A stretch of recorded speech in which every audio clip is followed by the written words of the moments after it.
Welcome to episode 2 of the SmyleCast. I'm your host, Tyler. Stoked to be here with everybody. Good evening.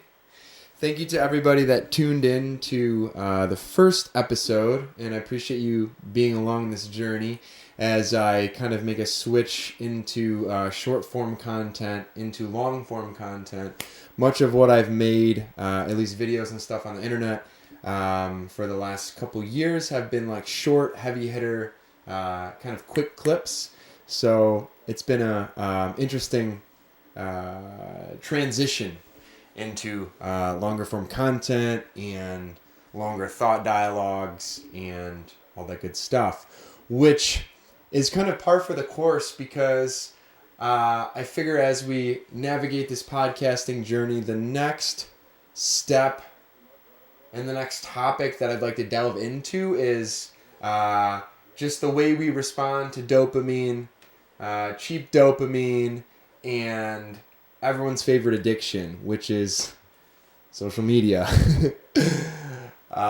Further, I'd like to introduce my co-host, at least for the time being. I have Henry here, Henry the Octopus, or Henrik. He goes by a couple different names, Hank. And I do look forward to having guests on soon, but Henry's going to lock it down for the time being. And I also switched sides to make things engaging.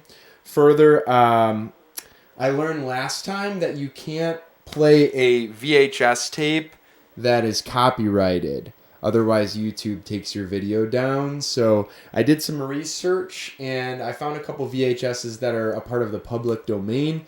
If you don't know what that means, it basically means that whoever made the video, the company didn't renew their copyright. So I have It's a Wonderful Life playing. And as far as I'm concerned, it's in the public domain, and it's not a problem if it's playing. If you have any VHS tapes that are in the public domain, I would appreciate them dearly and greatly because I'd like to keep this thing going. So you can watch the TV while you're watching me. It's kind of like those videos on TikTok where like they have the Minecraft guy playing while there's someone talking, while there's a car racing down. It's just because we're so stimulated all the time. So hopefully this helps.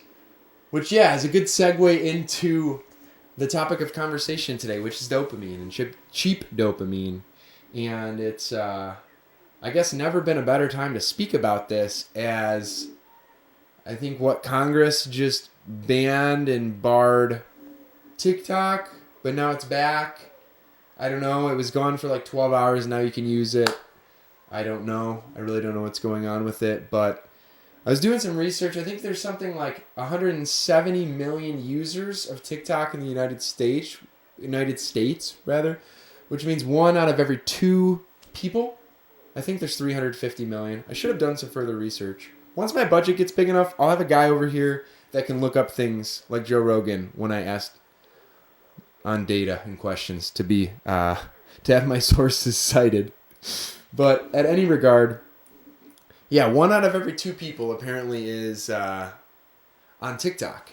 And I found that super fascinating because I truly believe that TikTok and social media is a lot of the reason why attention deficit disorder is so prevalent nowadays. It's the reason why, one of the contributing forces why we can't focus on, it seems like, anything for more than 30 to 60 seconds. It's no wonder that we can't focus on anything for longer than 30 to 60 seconds because by scrolling constantly and monotonously on all of these social platforms, it's not even just TikTok. There's 10 different media feeds that we have now. But if you think about it, if you're getting off work for the day and it's like 5 o'clock, 6 o'clock, you settle down, you sit on your couch, you want to be lazy, you scroll for a little bit. I mean, you're watching the average video for anywhere between 15 seconds, maybe even 10 seconds on the low end, up to maybe a minute and a half, 2 minutes on the high end. So you get done with that and you want to have a conversation with your significant other, or maybe focus on something else. And how can you focus on that for longer than that amount of time? Because we're training ourselves to think in these quick little 15, 20, 30-second segments. So I also think that contributes to our ability to stay motivated on things that don't give us kind of that dopamine hit, that cheap dopamine. I read online somewhere that TikTok and even Instagram and all of these algorithms are developed to kind of match the feeling that we get from slot machines, right? So the reason why slot machines, I guess, work for so many people is it's just like these quick little spikes, and it might go up, it might go down, it might go all around, but I found that super fascinating. And I will be the first one to admit that and say that social media is extremely addicting. I also think social media is a great tool if you utilize it in a way that works for you. It's just kind of when it starts to use you, start to get in trouble. So I've kind of been delving into my relationship with social media as far back as I can remember. I've been on social media. I grew up in the time of, I guess, iPhones. I got my first iPhone when I was 13. I think I hopped on Instagram when I was 14. And I think ever since then it's been like, wow, this is a way to connect with people, a way to connect with people offline. It's another verse, I guess, a social media verse. Does that make sense? Like it's another, I guess, layer, another dimension of our experiences on social. You create this avatar, you create this persona of yourself, and you could create it and mold it in so many different ways. And it's fun, but I've always believed that social media should be a reflection of yourself in real life. It shouldn't be your why. It shouldn't be your purpose. It shouldn't be why you get out of bed in the morning. And I think we're kind of at this crazy pivotal time in human history where before the invention of social media, you had to work towards something to be good at your craft. I think about like Michael Jordan as a basketball player. And it's not like Michael Jordan shot a cool jump shot one time and a bunch of people saw it and they were like, wow, this guy's sick. Let's give him notoriety. Let's give him fame. That was such a good shot. Michael Jordan worked for years and years and years to perfect his craft and become a good basketball player and spent, thousands and thousands and thousands of hours in the gymnasium to get to a point in his career where he was rewarded for the efforts he put into it. Just like people in skilled trades, like I have a lot of friends that are hairdressers. And it's like, you don't just become like a good hairdresser. You don't just wake up in the morning and go viral. At least from like a skill standpoint with being a hairdresser or, I don't know, any of these professions that like long ago would require effort. Like if you wanted to be a good banker, you'd have to go to school and learn how to be a banker. And then after a certain time, you would put in effort and your effort would be rewarded after you studied that thing. If you want to be a good painter, it's not like just Michelangelo or Da Vinci just woke up and painted one picture and it's like, oh wow, the Mona Lisa, look at him go. That took years and years and years of efforts and time. And we used to live in a society where effort was rewarded.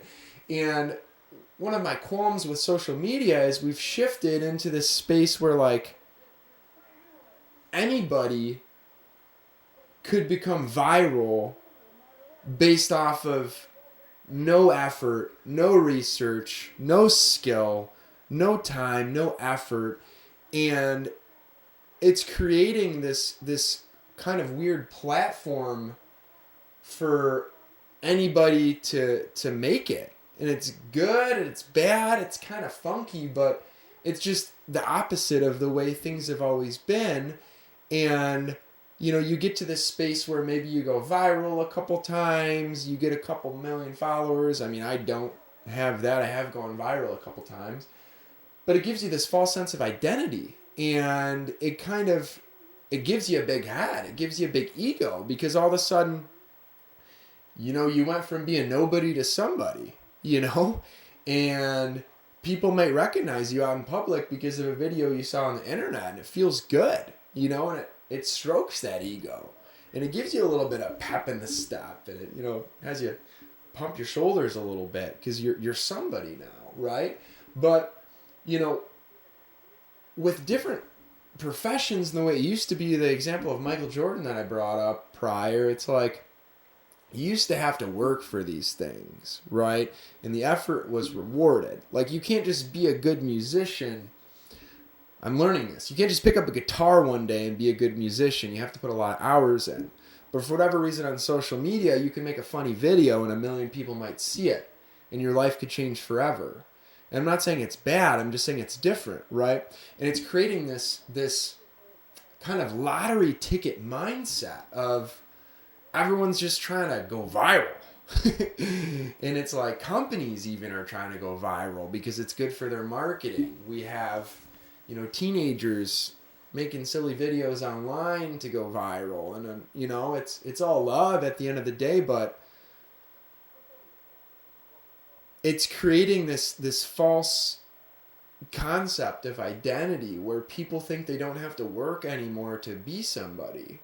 And if you've made it big and you've established a followership and people like you on the internet and you've sold merchandise, and I guess I'm describing myself a bit, like, it's nothing to not be grateful for, but it's just different, man. And it really creates this false sense of identity. And I would just encourage people, and anyone that's watching this, to keep trying to be a creative. Don't make art just to go viral on the internet, Make art because you like it. Dance because it's fun to dance, Paint because a paintbrush feels good in your hands. Play guitar because you like the vibrations in your soul. Don't just create to go viral because it creates a slippery slope, right? Because I brought up the lottery ticket example earlier. Think about, like, actually winning the lottery and the rush of the lottery, right? So think about, like, you go pick up a lottery ticket, you win $500,000, you have $500,000. I equate it similarly to, like, going viral on an internet video, right? Like, you're chasing that same high, right? A lot of people that win the lottery go bankrupt within, like, the first year or 2 years or 3 years. It seems like a lot of people that go viral on social media end up chasing that high to the point where it becomes super disadvantageous to their life, and they end up kind of selling a bit of themselves to chase that high. And I almost equate social media now to a drug because it's feeling more and more like a drug, right? It's just like a lottery ticket. If you win a lottery, it gives you a high. Just like when you go viral on social media, it gives you a high. I mean, fentanyl's running super rampant right now. It's like, first time you try fentanyl, you might have this crazy high, and then you might spend the next 3, 4, 5 years of your life chasing that high. Are we not doing the same thing with social media? We're kind of creating this system where everyone has a lottery ticket and everyone has this ability to get a couple million views that could change your life, but at what cost, So that doesn't mean that I'm going to stop creating video on the internet. I think the internet can be a great place. It just gets back up to what I was speaking about earlier. It's like, do you want to use the internet or do you want the internet to use you? And I found beautiful community on the internet, TikTok, Instagram, X, YouTube, all of these great sites. But I would super, super encourage anyone listening to this and watching this podcast to just really lean into your passions and your hobbies. And I would just kind of err on the side of caution with creating content just to go viral. I think tread lightly with that. So, and it's fun.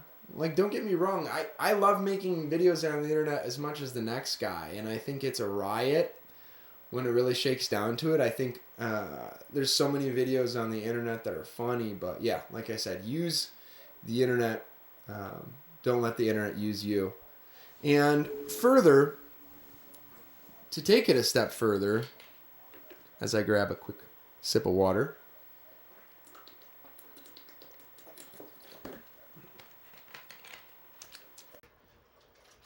Shout out Awakia. I'm not sponsored, but it's pretty good water from Hawaiian volcanic water, apparently. And it has electrolytes. You dig? But social media, really, it's a step further because, it creates this lottery kind of dopamine mindset, but it also gives us a lot of cheap dopamine, right? And I think before the invention, I keep saying inventation, before the invention of social media, we also had to work to get dopamine, right? I mean, there was definitely cheap dopamine before the internet. So let's take a couple steps back. I mean, you could go to the bar and get wasted. Your brain will feel pretty good until you're hungover. But, there's other ways you can get dopamine that's cheap and inexpensive. But we used to have to do things to get dopamine, Like, you used to have to go for a run to get dopamine. You used to have to clean your house to get dopamine because it feels good. You used to have to call a friend, even smoking a cigarette. You get dopamine from smoking a cigarette, But we used to have to really work. We'd have to work out. We'd have to do all these things to get dopamine. And now it's so readily accessible. And it's not just social media. It's the electronic cigarettes. We're constantly hitting our vapes now, and that's a cheap way to get dopamine. But social media kind of it taps that dopamine brain, and it taps our dopamine receptors in our brain, so it becomes a bit of a wormhole. You ever notice like you're scrolling for a bit, and then all of a sudden you're like, holy shit, it's been 2 hours, and you try and get off, and it's hard because nothing that you're doing after that is kind of giving you that easy and accessible dopamine. So then you turn on the TV to try and feel something, but then you don't. So then you're scrolling while you're watching the TV, and it just becomes kind of this monotonous.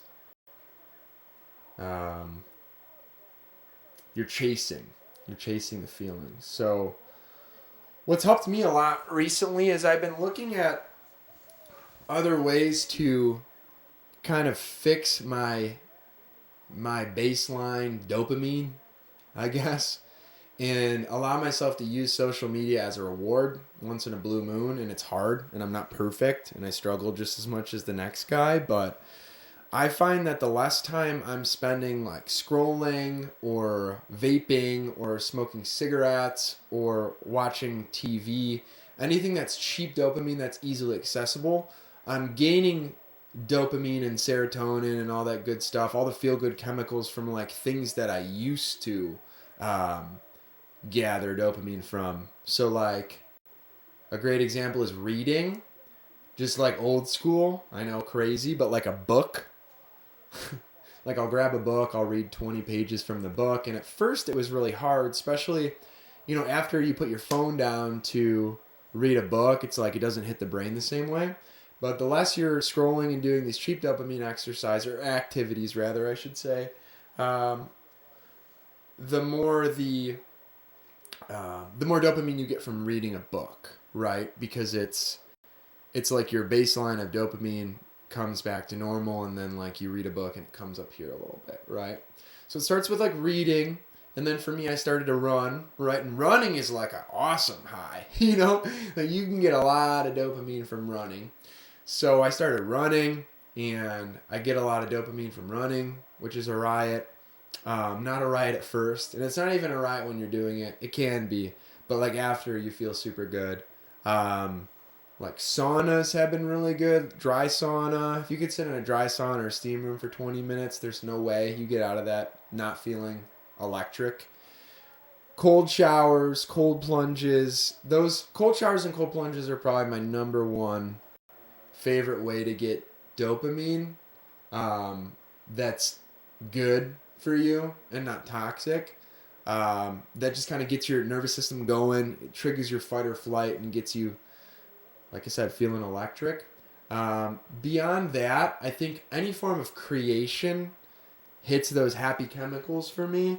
So painting, drawing, even if you're not good at either of those things, I'm not good at either of those things, but painting, drawing, writing poetry, writing short form, whatever, just writing, journaling, watercolors. I guess that kind of goes along the lines of painting.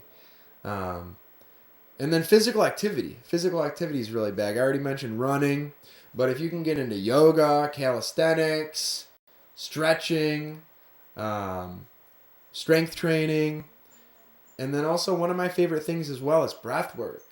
I don't know if any of y'all are on a breath work kick, but a few that I recommend if you're just starting out would be, there's this guy on YouTube I really like, Breath with Sandy. He does really good breath work videos. So he does like a holotropic breath work, which it actually excretes DMT in your brain. So that's super far out. And I think you'd get a kick out of that. Wim Hof obviously is a big one. You get in the Wim Hof breathing. Maybe as we move forward into these podcasts, I could lead some breath work. I think at least one person watching this might get a kick out of it. But these are all some really accessible ways to get dopamine. And I would just really encourage you to try different things to make your brain feel good that is good for you. I'm not saying don't look at social media. I think social media is a great way for us to stay connected. But I'm just saying don't let social media use you. And I think you might be a lot better off. Feels like a good place to stop for the day. This has been a real treat speaking to everybody. Thank you for attending SmyleCast episode 2. As we progress, I am looking forward to getting some guests on here as well.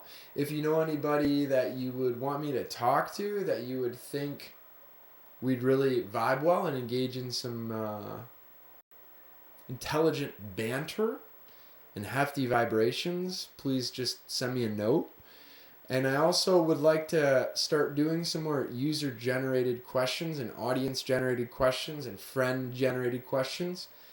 So my request is, if you have a question that you would like answered, that you would like me to expand on, I would love for you to just text me a video or send me a video on Instagram of you recording yourself horizontal and basically saying like, hey Tyler, I'm so-and-so, this is my question. And what I'll do is I'll Photoshop your video onto the TV, so it's like you're here with me live asking the question, and then I'll answer it. But yeah, that's all for today. My light in me honors the light in all of you. Namaste. I hope you have a beautiful, beautiful day, a beautiful evening, and we'll talk soon. One love. Peace.